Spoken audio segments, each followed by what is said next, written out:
Welcome to my new video. Chapter 1. Down the Rabbit Hole. Alice was beginning to get very tired of sitting by her sister on the bank, and of having nothing to do. Once or twice she had peeped into the book her sister was reading, but it had no pictures or conversations in it.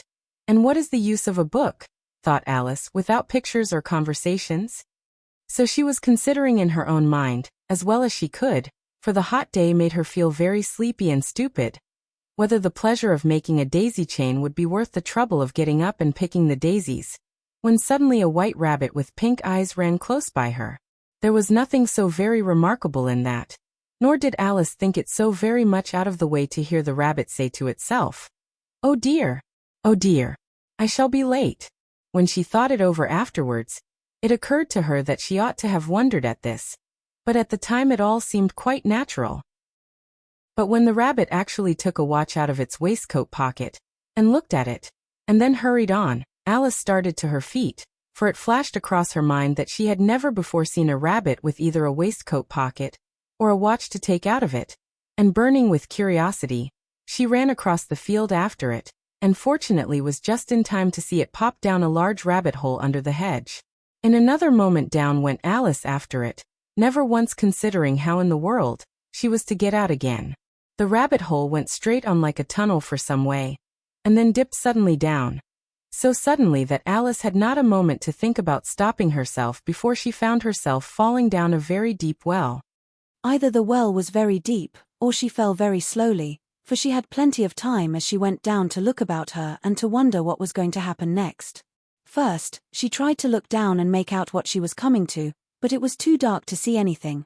Then she looked at the sides of the well, and noticed that they were filled with cupboards and bookshelves. Here and there she saw maps and pictures hung upon pegs. She took down a jar from one of the shelves as she passed. It was labeled orange marmalade, but to her great disappointment it was empty. She did not like to drop the jar for fear of killing somebody underneath, so managed to put it into one of the cupboards as she fell past it. Well, thought Alice to herself, after such a fall as this, I shall think nothing of tumbling downstairs. How brave they'll all think me at home. Why, I wouldn't say anything about it, even if I fell off the top of the house, which was very likely true. Down, down, down. Would the fall never come to an end? I wonder how many miles I've fallen by this time, she said aloud. I must be getting somewhere near the center of the earth.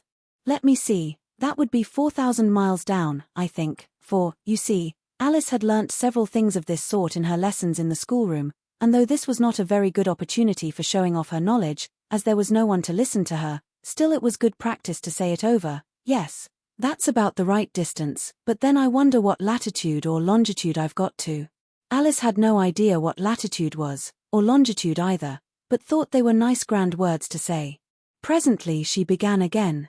I wonder if I shall fall right through the earth.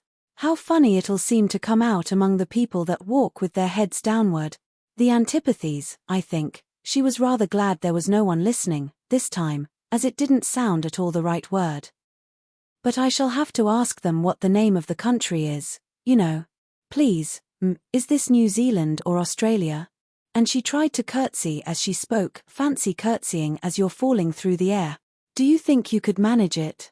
And what an ignorant little girl she'll think me for asking. No, it'll never do to ask. Perhaps I shall see it written up somewhere.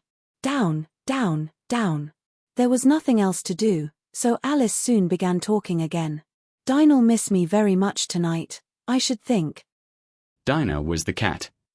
I hope they'll remember her saucer of milk at tea time. Dinah, my dear, I wish you were down here with me. There are no mice in the air, I'm afraid, but you might catch a bat, and that's very like a mouse, you know. But do cats eat bats, I wonder? And here Alice began to get rather sleepy, and went on saying to herself, in a dreamy sort of way, do cats eat bats? Do cats eat bats? And sometimes, do bats eat cats? For, you see, as she couldn't answer either question, it didn't much matter which way she put it.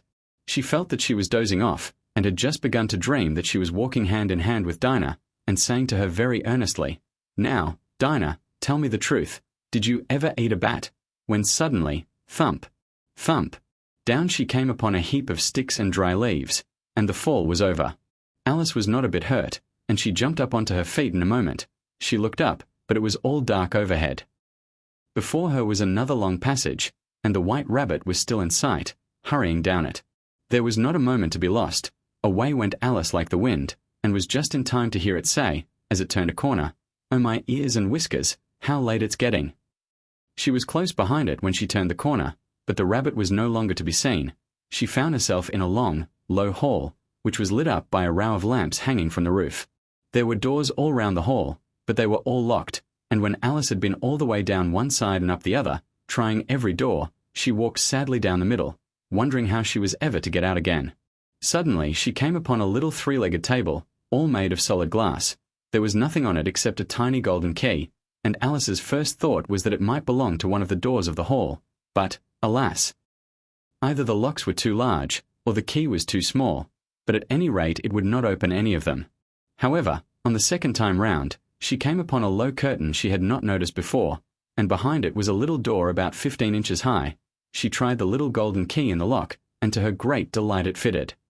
Alice opened the door and found that it led into a small passage, not much larger than a rat hole. She knelt down, and looked along the passage into the loveliest garden you ever saw. How she longed to get out of that dark hall, and wander about among those beds of bright flowers and those cool fountains, but she could not even get her head through the doorway, and even if my head would go through, thought poor Alice, it would be of very little use without my shoulders. Oh, how I wish I could shut up like a telescope. I think I could, if I only knew how to begin.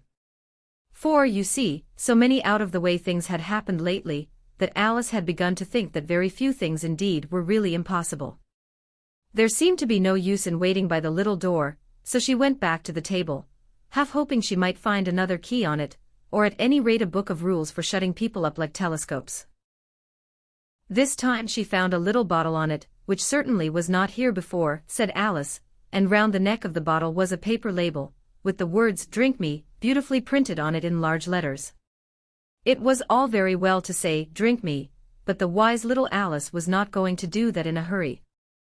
"No, I'll look first," she said, "and see whether it's marked poison or not," for she had read several nice little histories about children who had got burnt, and eaten up by wild beasts and other unpleasant things, all because they would not remember the simple rules their friends had taught them, such as that a red-hot poker will burn you if you hold it too long, and that if you cut your finger very deeply with a knife, it usually bleeds. And she had never forgotten that, if you drink much from a bottle marked poison, it is almost certain to disagree with you sooner or later. However, this bottle was not marked poison, so Alice ventured to taste it, and finding it very nice, it had, in fact, a sort of mixed flavor of cherry, tart, custard, pineapple, roast turkey, toffee, and hot buttered toast. She very soon finished it off. "What a curious feeling," said Alice. "I must be shutting up like a telescope." And so it was indeed. She was now only 10 inches high, and her face brightened up at the thought that she was now the right size for going through the little door into that lovely garden.